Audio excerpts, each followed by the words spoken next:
So this is the original Chapter cab. I did a couple modifications to it just to keep it a little warmer in the winter. So I blocked off some of the gaps on the cab, and I'll show you that. And this is the cab for the 2380. I forgot the model number. I'll put it in the description. But they do have a new cab that's built for the BX23s. I'll put that in there as well. So, but anyway, I got this before they came out with the new one, and it still fits well and seems to work really well.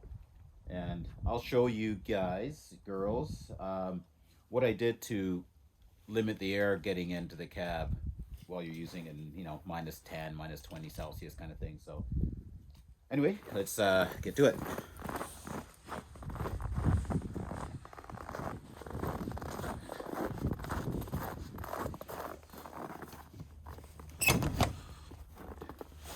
So, I'll give you a rundown of the cab as well too, just before I go. I put a little mirror in there, and I'll put a description of that. And I got it off Amazon, just so I can see what's going on in the back when I'm out on the road and things. And this one has the glass windshield with a wiper, and has some wires running there that I kind of got to tidy up a little bit more. And yeah, so this is the cab. It's fairly roomy actually for what it is. So I'll get to what I did to kind of, I don't know, make it a little bit more airtight, just so I can keep some heat inside.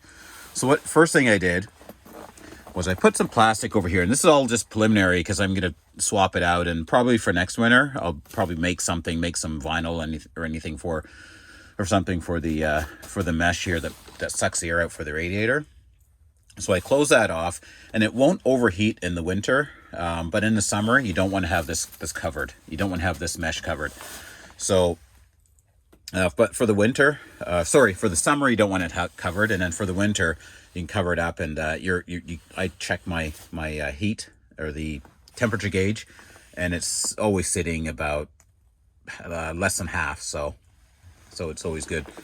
So what I did here, sorry for the camera work, but right here I put some gaffer's tape here. You can use some other stuff. I just use it right now just to test with and make sure everything is going to work, rather than have something there, leave some tape at the end when I rip it off. So I just want something that have a clean, if I have to remove it, have a clean removal.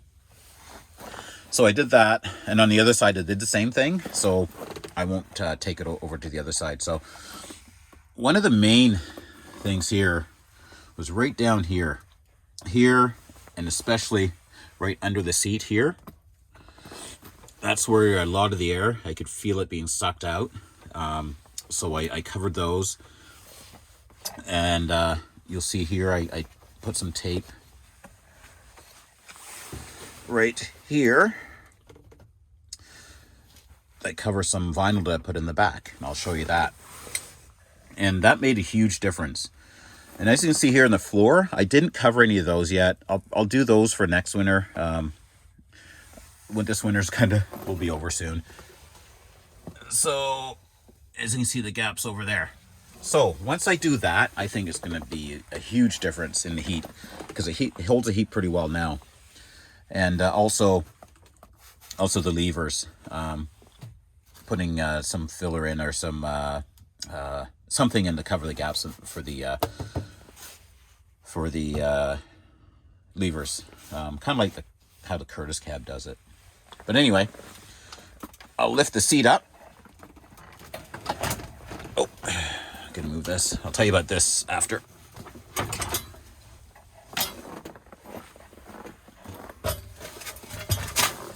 So I'll lift this seat up.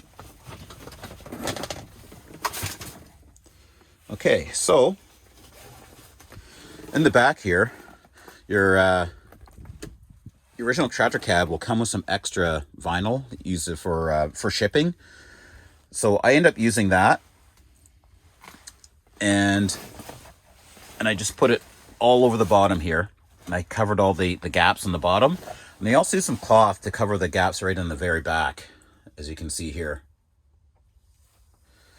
So, and again, this will all be much neater when I have the cab off in the summer, and I can kind of do some things to it while it's off to make it a little more airtight.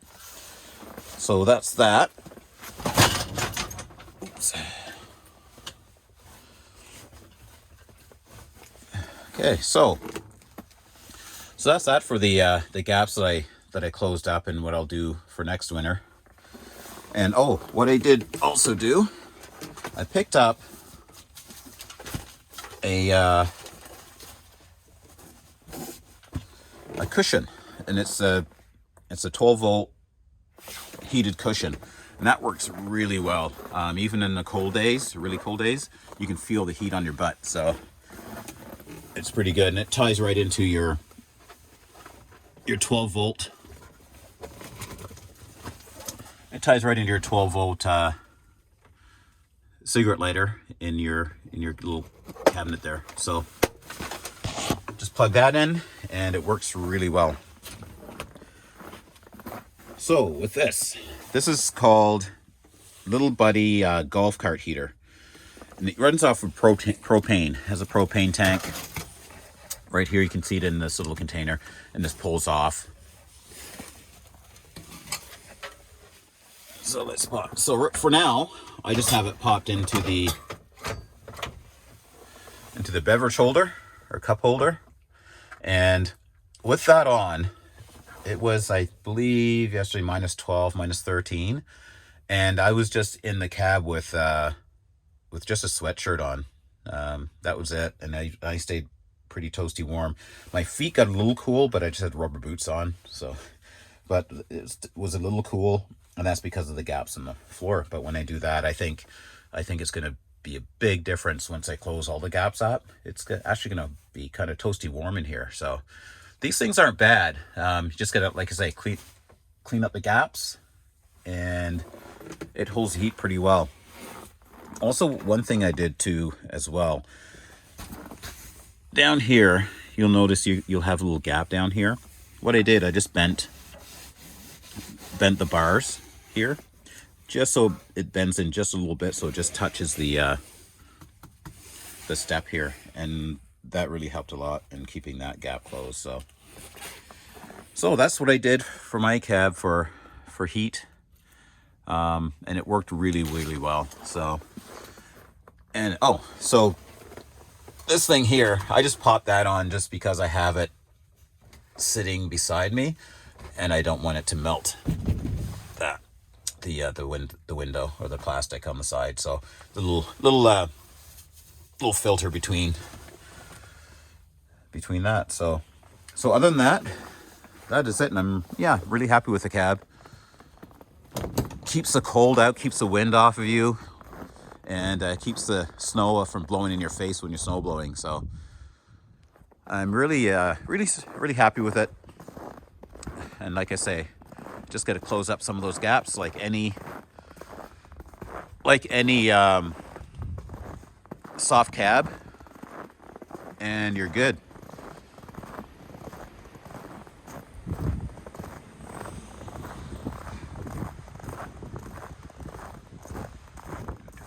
Oh yeah, I forgot to mention, I did put some lights on here. So I got these off of Amazon as well, and they really light up really well. Get a huge difference in the lighting from of course your default lights that come with it, that gets blocked when you're using your snowblower or anything. So anyway, that works really well,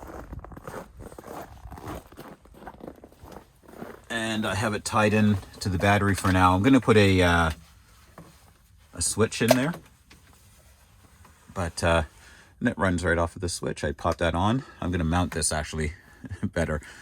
Like I say, my work, it doesn't leave me a lot of time to do different things like this, so that's why I kind of quickly do some things, and then I tie it up much better later. So anyway, that's the original tractor cab. Sorry for the camera work, but I don't have one of those gimbal types cameras. So I hope that helps anyone that that's looking for the original tractor cab, like I say, they do have a new one for the BX23s that's out. I got this prior to that, so, but it works well. I'm happy with it. All right, peace out.